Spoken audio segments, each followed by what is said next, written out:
10 years inside jail sa Iran. Mula sa presidente ni Gloria, sunod-sunod ang nakapagpalabas lang sa akin, si Tatay Digong.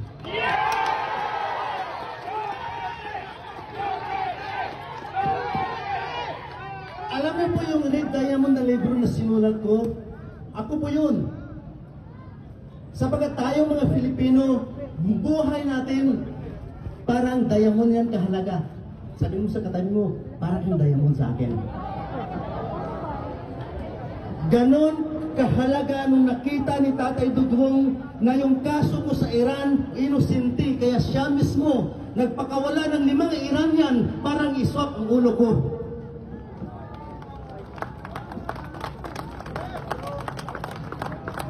Ganon siya, ang akala natin, hindi siya nagpapalaya ng inosente.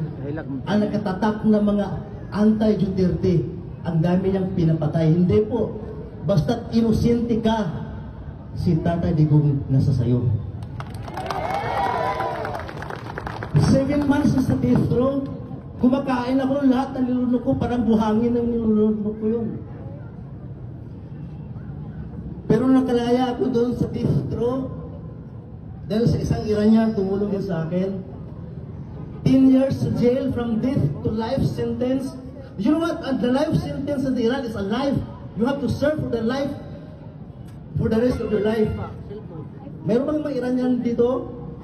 Iranian has? Wala. Ito lang po masabi po.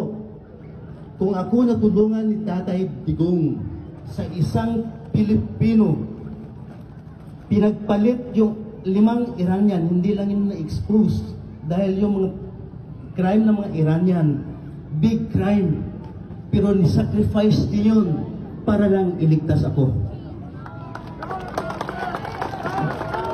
Kaya tayo rito, ako'y naniniwala na kapag tayo'y magkaisa, kasama natin sa Tatay Digong, na kung anong pinalad ko sa Middle East, kaya nating pabalikin. Kasama niyo ba ako doon? Kaya yung Red Diamond na libro, I do believe may part 2 pa yun.